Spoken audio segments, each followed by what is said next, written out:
security doesn't just take place on the border, it's also in the interior, especially after the border was left open for so long. But there's also a lot of pushback against ICE these days, and we have to correct some narratives. So it's time to spill some iced tea.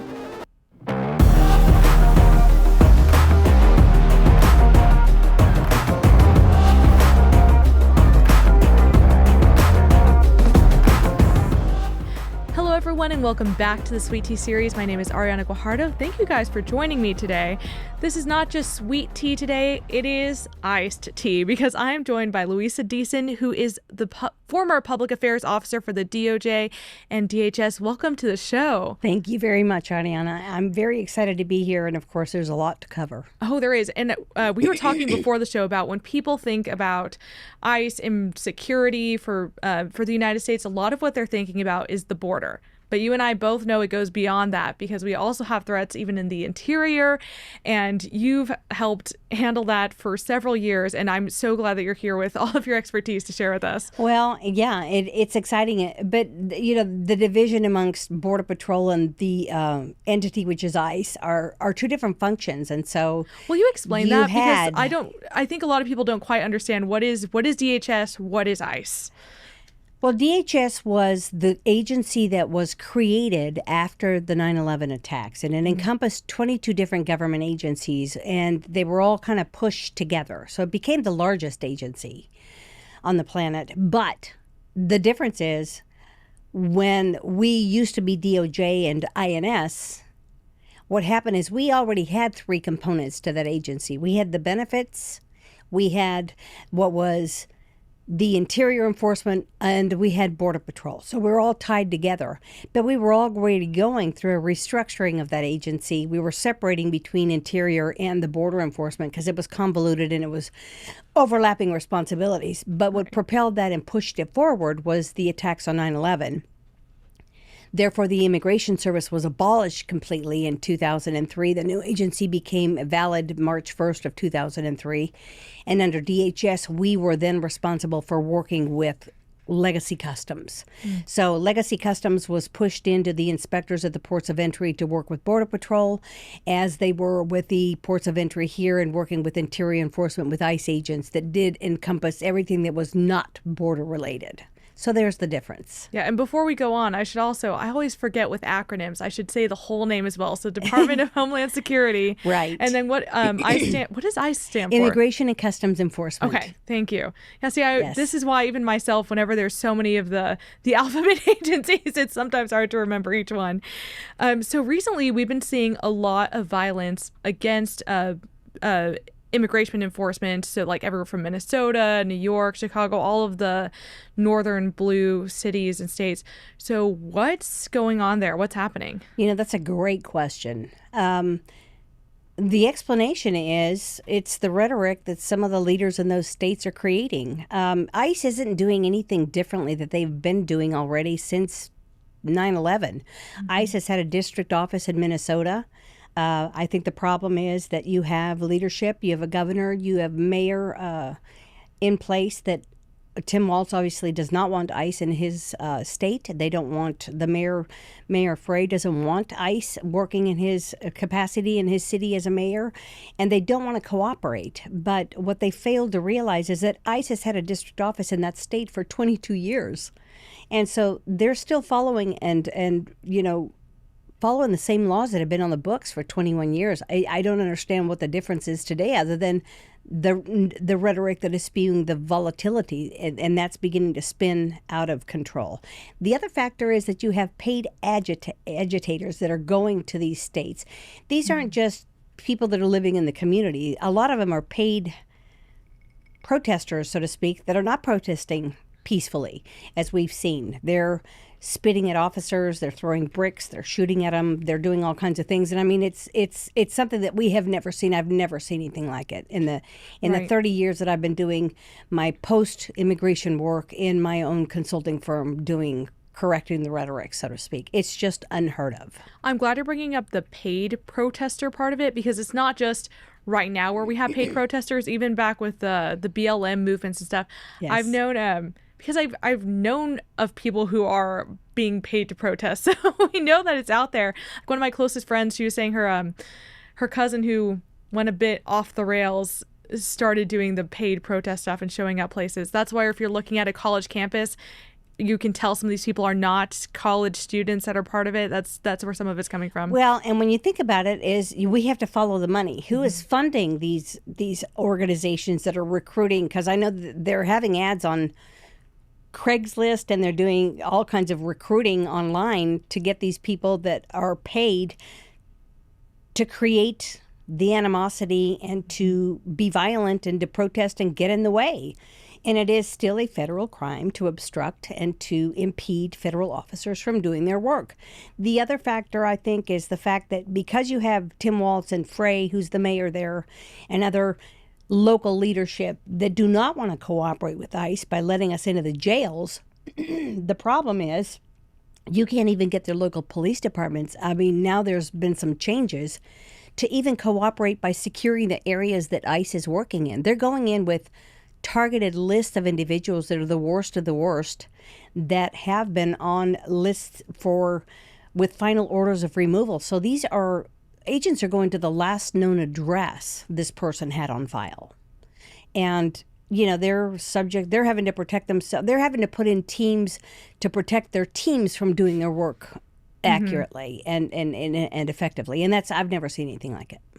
Well, let's talk a little bit about some of the rhetoric that's come out. And specifically, I think it's not just people who are protesting ICE, but online you see a lot of, especially women who don't like ICE. And I think that there are a lot of women who don't understand security and the efforts for border and interior security.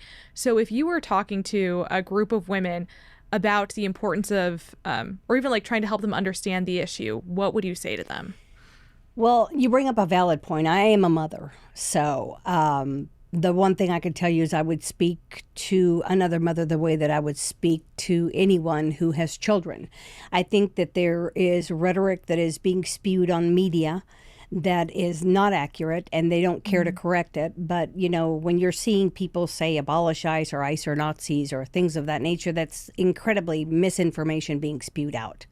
And my thing would be, have a conversation with me. Sit down with me and let me explain to you why I'm so passionate about the stance that I take with immigration and lawful immigration, because what we got in the last administration weren't the best of the best that came in. We have now dealing with terrorists that came in that are now probably sleeper cells here. But to the mother who's concerned about their child or what's going to happen to their family in a separation type environment, the rhetoric has to be corrected. And I invite anybody to sit down and have a valid conversation about what's really going on. I think the misinformation spin and that wheel is spewing out the lies as quickly as they can. And depending on the community you're in, you might not directly be seeing the effects that illegal immigration has had on Americans, but you have seen a lot in your time. So what are some of those stories that people might not know? Well, what they don't know is that, these are civil cases. They're final orders. They don't need to have the injunctions of any interception from district court judges that think that they can rule the roost and tell ICE what to do. In fact, although we are a full-blown legitimate law enforcement agency, these judges that say, well, I'm going to throw this monkey wrench into this and I'm going to bottleneck a case in court or I'm going to take Trump's directive to court, these are civil cases. They're not criminal cases. And so when you're talking about criminal cases, that's another entity in a criminal court. That's where you see some of the people that are committing the crimes like murder and rape and, pedophilia and things of that nature. But the majority of the people that come here for a better opportunity. And although it's a crime to violate Title 8, Section 1325, the benefit is there is a way that they can, at some point in time, if they behave, maybe adjust their status. But what we didn't get was the best of the best under the last 4 years. And what you're talking about is illegally immigrating into the country? Well, it is a crime. People think that it's not a crime. I hear a lot of that rhetoric when I watch the news and when I hear other people that don't see our side. And that's fine. Everybody's entitled to their own opinion, but have an informed opinion.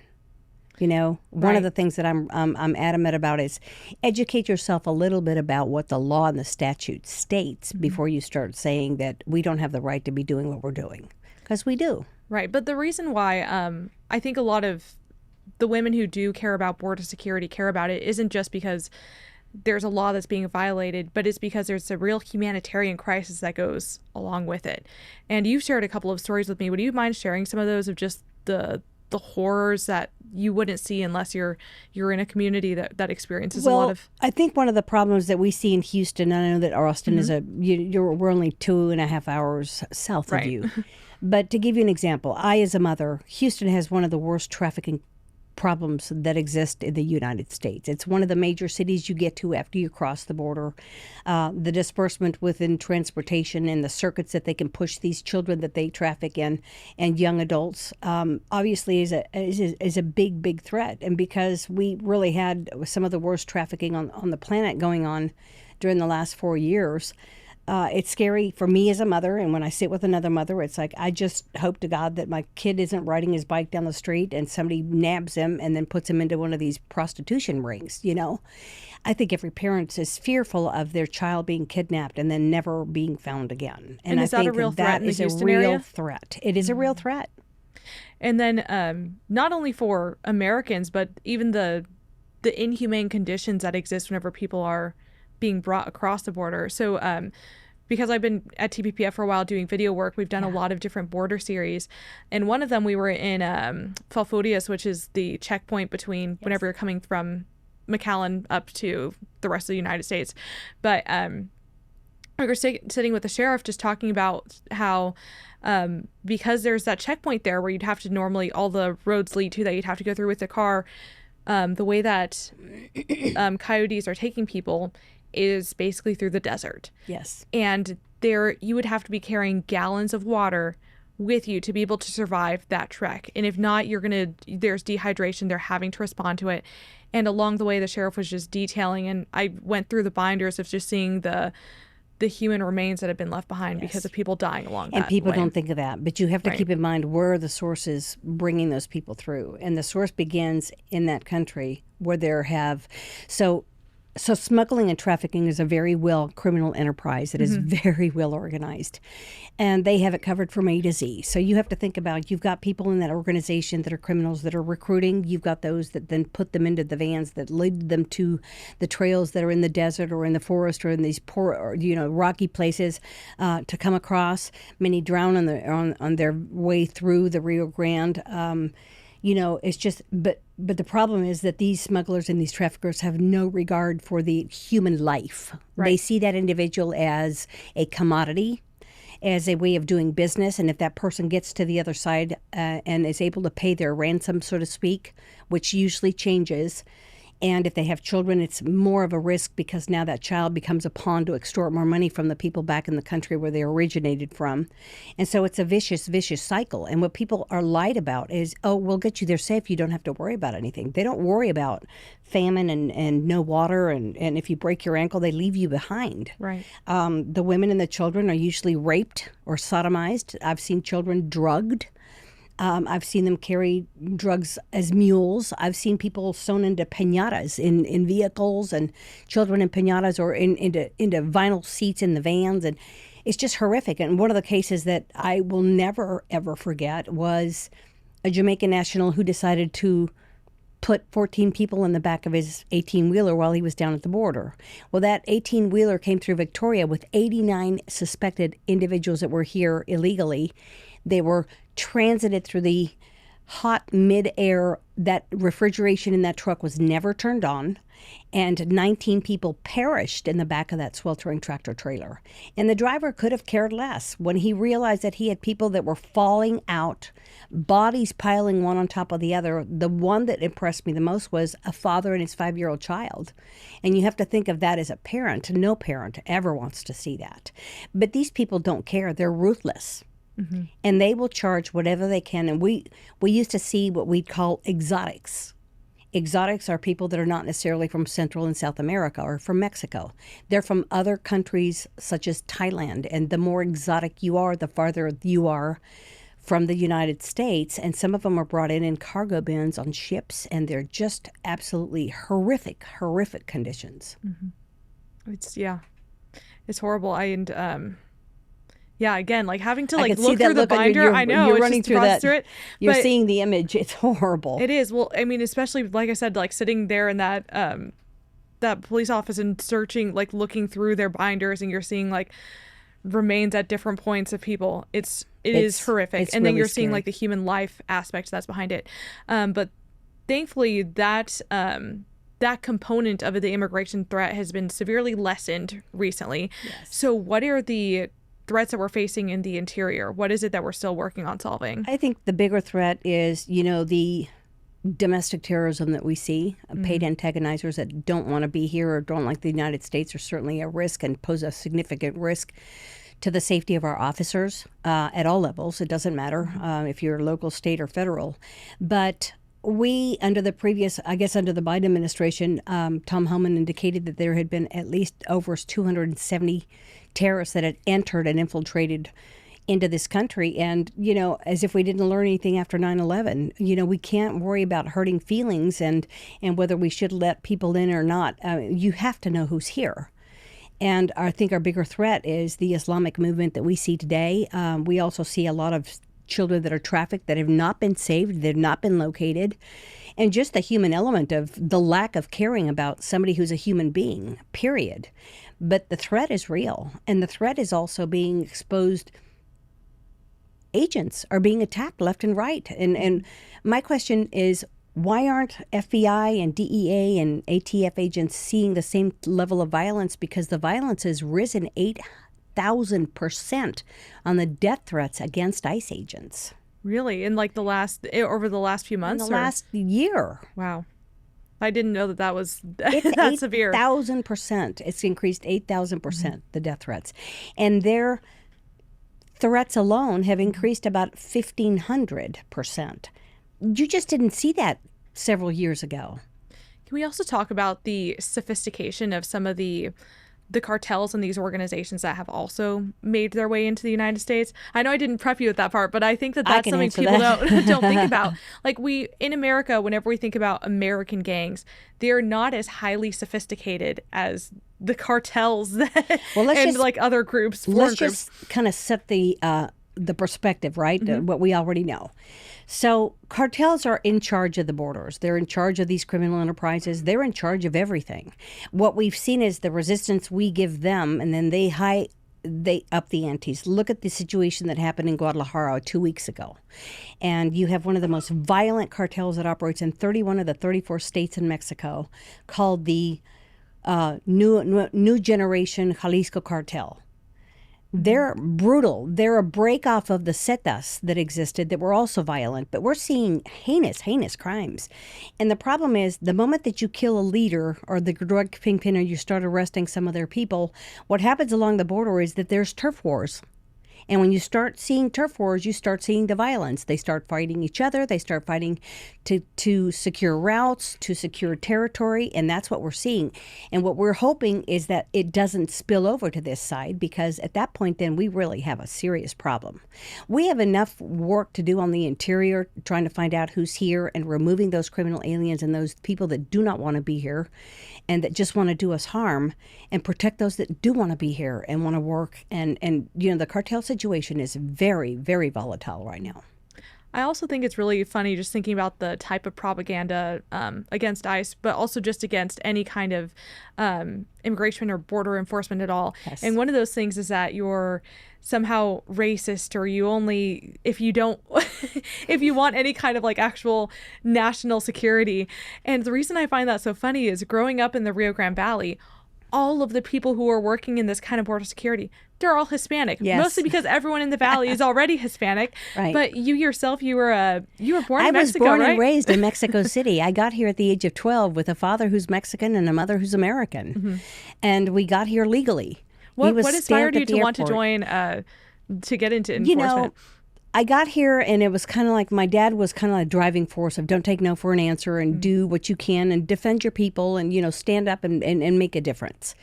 And what I did was I became a Telemundo reporter, and very early on, I got the beat that was covering all the immigration issues. And I just got to the point where I just said, somebody needs to be correcting the rhetoric and telling the truth. And so my career started with Telemundo back in 1994. I was with them. They heavily recruited me at the Immigration Service at INS. to become their spokesperson, and I made it. And then, of course, after 9/11, it was history. I decided I wanted to stick to the enforcement side of the house and not the benefits. But during the time that I was covering those stories, it really made a difference to get the word out about what the law states. We're all going to have an opinion one way or another where you stand. What is the statute on the books that is being followed? Because right now, I don't think we're going to reach any kind of an immigration reform. But I am Mexican. I have a big heart. And, I do love my people. I've been called a racist, and I've been called a traitor and all kinds of things. And the bottom line is, you can call me all you want. That's not going to hurt my feelings. Let's follow what the legislation on the book says today. Mm-hmm. I find it funny, like you were saying, the traitor stuff. I had...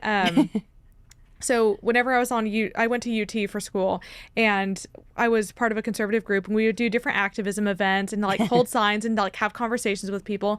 But I had someone say that that I don't count as being Mexican because I'm too white passing. And so I don't really understand what the issues that people face.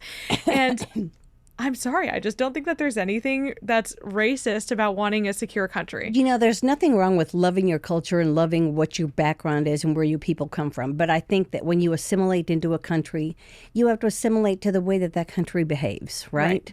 You can't just come in here and start creating your own laws and running amok and doing the things that are making terroristic threats and committing crimes that really don't favor what being part of the fabric in this country is, because after all, the United States is a land of opportunity. Right. But I love my people. I still have family in Mexico. I still have family in Guadalajara. And we go back as often as we can, but I'm now more Americanized, I think, because I follow the rule of law, and I believe that I've created my life with my family and my children here. And I don't know that I could return back to Mexico because I've been here and I love this country. Mm-hmm. I love my people, and right. I still cook a very good Mexican meal, and my home is decorated with Mexican furniture and all that. But, it's just, I will never let go of that culture because it's a cultural tie to me and to my family. But why not? That's what brings this diversity to this country that makes this such a great country. So one of my grandmas, and my family's Hispanic on both sides, but one of them, she's very liberal, but one of the biggest problems she has is whenever we're driving somewhere and she sees a house that has a Mexican flag that doesn't also have an American one. And she's like, so they come to this, like, she's like, they're coming here. They probably got their education here. This country, America's given them everything. And then they're being ungrateful by only flying a Mexican flag. And she is so proud of her Mexican heritage, of being Hispanic, of being Mexican. But she's also an American and wants people to be proud of the fact that you came to America for a reason and you should be glad to be here. And I respect anybody who wants and is proud of their roots and where they came from. And I'm also proud that they appreciate the opportunities this country has rendered them. But what we don't like seeing is you burning the Mexican or the American flag and flying the Mexican flag when this country is given refuge if you've been a victim of some sort of a crisis, or you come from another country where you've come in as an asylum seeker and you're running from that country in fear of political persecution or religious persecution. That is not the correct way to fly your flag. Right. And so especially in those kinds of contexts where it's trying to put it over the American one. You tell your relative that she's fine to fly that. My dad used to have a big flagpole in our backyard growing up in the house that I grew up in with a big Mexican flag in the back. But he had a U.S. flag on the front, Yes, exactly. And he still took the time to become a legal permanent resident. Then he became a citizen. And so, then he was able to vote. But I applaud anybody who doesn't want to let go of their roots. But let's be logical here. The threat today is people that are coming here from other countries that are not necessarily friendly or don't want to do good by the rules and the laws in this country want to harm us, and that's what we do. We can't afford to let those people in. It's just that's common sense. So in the past administrations, how did it get this bad? What kind of things were the cartels using to exploit the immigration system that we had?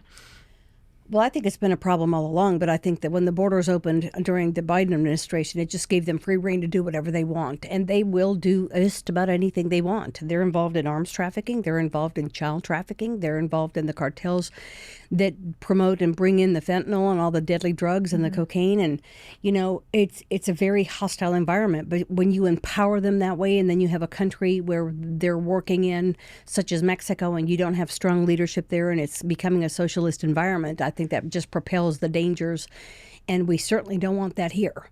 And I'm not saying cartels aren't here. I'm not saying that there aren't terror cells already here. I mean, I'd be naive to say that that doesn't exist. Right. But in my career, in my profession, and what I've done for the last 30 years, I can tell you the threats are real.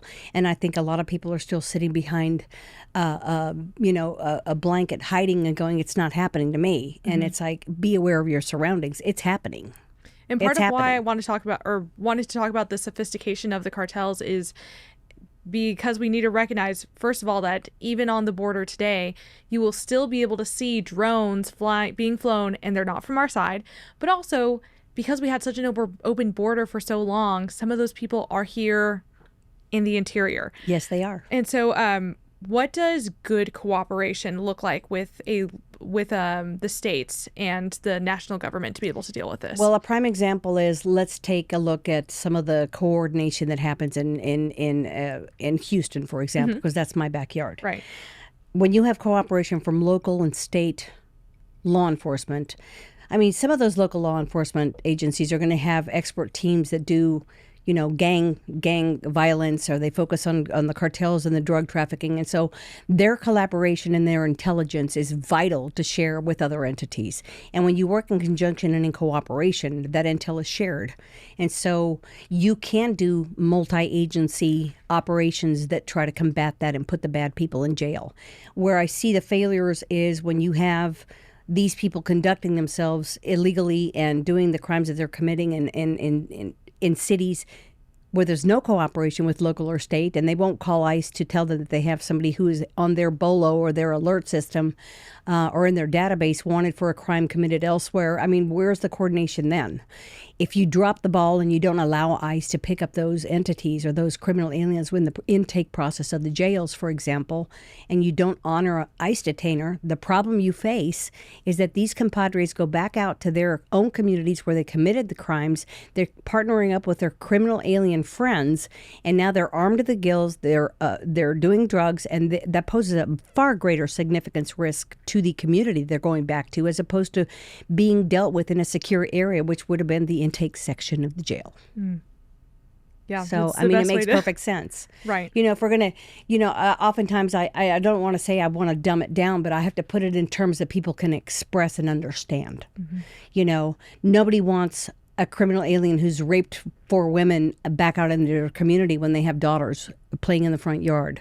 Nobody wants that. And when you start to educate it, but I think the lack of cooperation in some of the democratic states that you see where they condone, no enforcement or no cooperation with ICE is where you're going to see a significant increase in the crimes. So if you were speaking to policymakers and they're asking, like, they understand that there's a lot to do, and you have to answer what is the top priority? What is the first thing that we need to do to create better security? Well, the first thing is, Governor Abbott has made it a mandate too. He's put it into legislation that sheriff's departments cooperate with ICE. But beyond that, it should be everybody. It should be the chiefs of police. It should be cooperation at all levels. The other thing I think is, there has to be certain entities that, for example, look at the NGOs, the nonprofit government agencies that are being funded probably by Soros and others, and that are just kind of creating that environment or that funnel for people to get here illegally. Then they're funded, they're handing cell phones, they're doing all kinds of these things, and they're aiding and abetting the illegal immigration that's happening. I don't think that NGOs are being vetted correctly. I think that they should have to go through stringent requirements to get to where they want if they want to help the immigrant community. And the other thing is, I think we need to continue to find out who's here. You pose a threat. If I don't know you and I don't know anything about you or where you came from or what your past is, and you come from a country that is either aligned to terrorist support, or you're coming from a terrorist country, or you're coming from a country that is not friendly to the United States, then how did you get here? And why you're here? And I think there's got to be added checks on people that are processing their paperwork, whether it's legal permanent residence or citizenship. And once you gain a naturalization status and obtain your citizenship, I think that there should be added checks. Look at the example that happened right here in your own backyard at a bar down the street and on 6th Street Sunday night. Right. And if for people who aren't in the Austin area and keeping up with it, a few nights ago, well, as of recording this, there was, I think it's like closer to 3 a.m., we had terrorists who just shot at people in front of Buford's bar, and I think it's 3 dead The guy total. was a foreign national that came Yes. in as a B-2 visitor. He was married to a U.S. citizen, allegedly. I don't know. I haven't seen a Right. file, and nor I won't. But, I mean, my curiosity is, how do you become a citizen when you've had... There had to have been... Where were the checks? Right, and I'm Where's the interested in checks and seeing the balances? FBI, because the FBI is still investigating now for terror ties. Well, and Yeah. as they should. As they should. And we'll see. I'm just so glad that there were enough both police and paramedics near the scene, because it was in under a minute people were there. But I just can't imagine the death toll would have been higher without I'll tell you, that the kind scary of protection. thing is, my son has a roommate whose friend was killed in that bar. And they were Really? supposed to be in Austin, and he didn't come down to Austin. And so it could have been far worse. But, you know, my heart goes out to the families that are affected. And I understand there was a third one that also died Oh, a afterwards day in the afterwards. hospital? I think there's Oh my been gosh, that's so 3 sad. dead plus the suspect that, you know, obviously was taken out. Right. And it was 14 severely But wounded it's at the scary. time. It's Yeah. scary. You know, we have to talk about with our. It's a shame that we're coming up on spring break, and we have to be careful about making sure you know your situational awareness kit. You know your surroundings, know where you are. If something looks out of place, it's probably out of place. If your gut tells you something's not feeling right in my gut, your gut is never wrong. And I just tell people, be aware of your surroundings, you know. Can we control everything? No. With active shooters, you can't really, they're unpredictable. But you can be aware of your surroundings enough to say, something doesn't feel right here. Let me go and leave, or don't get so drunk at that bar that night. You know, this was a perfect opportunity for me to share with my children. If you're going to go out and drink, get an Uber, but don't get so obliviated that you can't even figure out where you are, and then you don't have any sense of where you are and what's going on around you. Would that be your advice with coming up on spring break right now? Well, I mean, I would tell that to any child who's a friend of my son's, or my children know that. Yeah, I mean, And are they more aware of their surroundings, having had you as their mom and know the the real threats that are out there? well, I have to be honest with you. For years, my husband, who is also was an ICE agent who retired 4 years ago, you know, it's funny because my kids were afraid that they said, if we ever ended up in jail, I think I'd rather go to jail than face mom and dad, you know? I'd have to tell you. And, you know, I mean, good. I mean, you know, I'm not here to be their friend. I'm here to be their parent and to keep them safe and to teach them how to be able to navigate through some of these things in life, because life is life, and life is going to run with you or without you, but you need to be aware of what to do. And I always tell them, always, if you're confronted with 2 bad choices, make the best of the bad choice, not the worst, right? And so, you know, you just have to, don't leave your wingman behind, and don't leave your friends behind. Always, there's safety in numbers, and there's just be aware of your surroundings. Right. So I I'm know- probably a very strict parent. Well, I want to, before we end off, I know that a lot of women, especially right now, feel so emotional about this issue because of the propaganda and what they're seeing. But I know for you were saying it was it Telemundo, right, that you were Yes. with? What were some of those early stories that started convicting you and making you feel like this is something that was worth caring about? Well, you know, a lot of people think that, and I'll tell you, myself as a mother, I think I have a softer heart, right? You know, I don't want to do anything to jeopardize the family unit. I love the children. I think people should understand parents need to be with their children, but there's also ways to get here legally. When I was working in Telemundo, the stories that impacted me were always where a child got hurt or a child died, and it was like, that's not the order of life. And there was many a nights when I'd get home and I'd pull my son out of the crib and I'd rock on the floor and cry in his bedroom, you know, when there were drive-by shootings and they were gang-related. And so that kind of propelled me to really want to make a difference and, you know, get the word out and tell the truth. You know, sometimes the truth doesn't really fit your agenda, but sometimes the truth will open your eyes enough for you to make a different decision or take a different route. And I think that's very important. I had covered the crime beat. There are stories that I can tell you that horrify me. But the ones that really affected me were the ones that had, you know, children, specifically in the crime beat that I covered, which was the illegal immigrants coming in, and they were being used as pawns, and the children were always separated from their parents. It was just a way to extort more money out of the parents that were here, or the people that were purchasing those children back. There, you know, I've seen people dragged to their death. I've seen all kinds of horrific things, and I'm overprotective. Yeah. I think the stories that first convicted me were the ones about children who, like, whenever agents would talk about seeing the same kid come through over and over again, but with different people. And I have a story to share about really? that. There was a little girl named Baby Stephanie. She had on a red bracelet. She'd gone through a port of entry in Brownsville 7 times before, within a 12-hour period, those inspectors said, wait a minute. She's been here before. And when they backtracked and looked at the footage, they said, absolutely. Well, she was then 12 times? 12 times. Oh, my gosh. Yeah. And what they did then was they didn't want to separate the family units, so they kept the family together. But clearly those agents knew those parents that were posing as that child's kid. Parents were not the parents. Mm-hmm. And so where do you draw the line?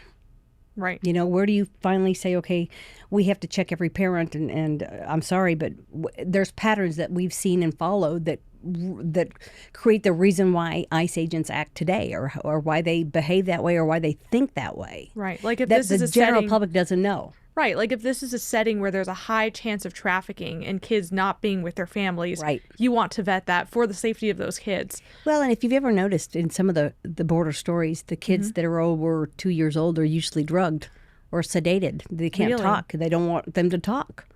If they were to be asked, are these your mom and dad? And they say no, then there you have it. So that's why a lot of the kids that you see come across are heavily sedated. And that's sad. It's really sad. That's not dealing with a human being. That's dealing with a commodity. And that's where we have to put a stop to it. So one of the ways that I think is best for just the average person to be able to, I guess, help change both policy and also the perspectives of other people is being informed, and then being able to talk about it at the dinner table or talk about it with their friends when they're out for coffee, right? Like, is change the information that people have available to them. I think what people have lost today, Ariana, is the capacity to be civil about a conversation that's difficult. Right. You know, if you're civil about it and you're talking from facts and not opinions, I think that puts different perspectives into the conversation. But I think, you know, I've been called all kinds of things, and I really don't care. I've got tough skin. But at the end of the day, is what I'm going to share with you is what I've seen, what I've experienced, and what the law states.